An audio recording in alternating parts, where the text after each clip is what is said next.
Bulletin లో breaking news చూస్తున్నాం. ఇవాళ విచారణకు హాజరు కాలేనని ఈడీ అధికారులకు Tandur MLA pilot Rohit Reddy mail ద్వారా సమాచారం అందించారు. తెలంగాణ రాష్ట్ర హైకోర్టులో తాను రిట్ పిటిషన్ దాఖలు చేశానంటూ ఈడీకి పంపిన మెయిల్లో పేర్కొన్నారు. కోర్టులో పిటిషన్ ఉన్నందున తాను ఈడీ విచారణకు హాజరు కాలేకపోతున్నట్టు తెలిపారు.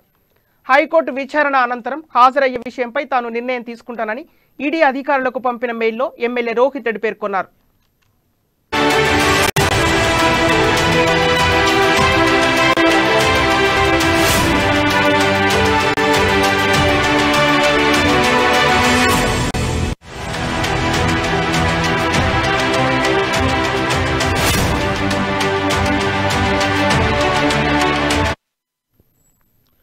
ఇవాళ విచారణకు హాజరు కాలేనని ఈడీ అధికారులకు Tandur MLA pilot Rohit Reddy mail ద్వారా సమాచారం అందించారు.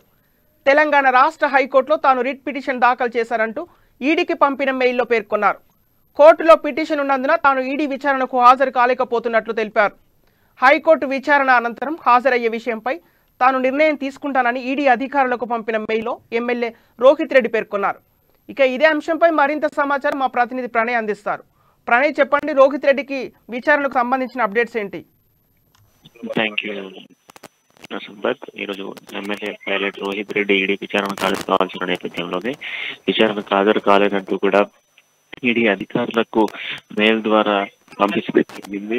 ఈమెయిల్ ద్వారా తను ఈ రోజు విచారణకు హాజరు కాలేనంటూ కూడా మెయిల్ పంపించడం జరిగింది. ప్రధానంగా ఈడీ విచారణకు సంబంధించిన నేపథ్యంలో పైలట్ రోహిత్ రెడ్డికి కొన్ని హైకోర్టులో కేసు నడుస్తున్న నేపథ్యంలో ఈ కేసుకి సంబంధించి హైకోర్టు నిర్ణయం తర్వాత ఈడీ విచారణకు హాజరవుతానంటూ కూడా పైలట్ రోహిత్ రెడ్డి మెయిల్లో పేర్కొన్నట్టుగా తెలుస్తోంది. అయితే ఈ మెయిల్కి సంబంధించి ప్రధానంగా మనం చూస్తే పైలట్ రోహిత్ రెడ్డికి సంబంధించినటువంటి పలు వివాదాలు అయితే ఏర్పడుతూ ఉన్నాయి. అయితే రోహిత్ రెడ్డికి సంబంధించి ప్రెస్ మీట్ లో మనం చూసుకుంటే కీలకంగా మాట్లాడినటువంటి విషయాలు వెలుగులోకి వస్తున్న పరిస్థితులు అయితే కనబడుతున్నాయి. పైలట్ రోహిత్ రెడ్డికి సంబంధించి కొన్ని వివాదాలు ఏర్పడుతున్నాయి.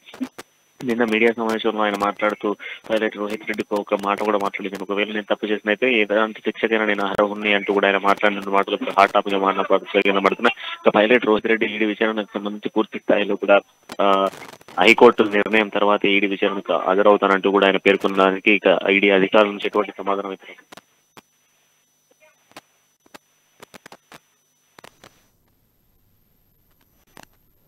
Okay, thank you Pranay. నిన్న హైకోర్టులో మేము ఈ కేసు అసలు ఈడీ పరిధిలోకి రాదు అని హైకోర్టులో రిట్ దాఖలు చేయడం జరిగింది. మరి ఆ రిట్కి సంబంధించిన కేసు రేపు బెంచ్ పైకి రాబోతా ఉంది. ఇప్పుడు ఈ రోజు నన్ను ఈడీ మళ్ళీ విచారణకు రమ్మన్నది కాబట్టి నేను ఇప్పుడు మా న్యాయవాదులతో మీటింగ్కి వెళ్ళబోతా ఉన్నాను. నేను ఆ మీటింగ్కి వెళ్ళిన తర్వాత వాళ్ళు ఏది డిసైడ్ చేసి నాకు ఏది సూచిస్తే దాని మేరకు ఒకవేళ వాళ్ళు నన్ను పర్సనల్ అపీరెన్స్ అవ్వమంటే దానికి కూడా నేను సిద్ధంగా ఉన్నాను. లేదు రిప్రజెంటేటివ్తో లెటర్ పంపించాలంటే దానికైనా సిద్ధంగా ఉన్నాను. లేదు ఈమెయిల్ పంపిద్దామా అనేది మేము నిర్ణయం తీసుకోబోతా ఉన్నాము. ఇంకా ఎటువంటి నిర్ణయం తీసుకోలేదు. మీరు పిటిషన్ లో ఎటువంటి అంశాలు పేర్కొన్నారు? ఒకటి వచ్చేసి ఇప్పుడు వాళ్ళు ఫైల్ చేసిన అఫిడవిట్ ప్రకారము ఈ కేసు దేనికి సంబంధించింది అనేది చాలా క్లియర్ గా వాళ్ళు మెన్షన్ చేసినారు. దాంట్లో ఎటువంటి ప్రొసీడ్స్ ఆఫ్ క్రైమ్ గానీ ఎటువంటి మనీ లాండరింగ్ గానీ ఈ కేసులో జరగలేదు.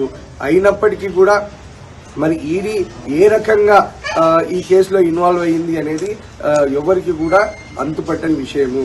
దీన్ని మేము న్యాయస్థానం దృష్టికి తీసుకెళ్తా ఉన్నాము.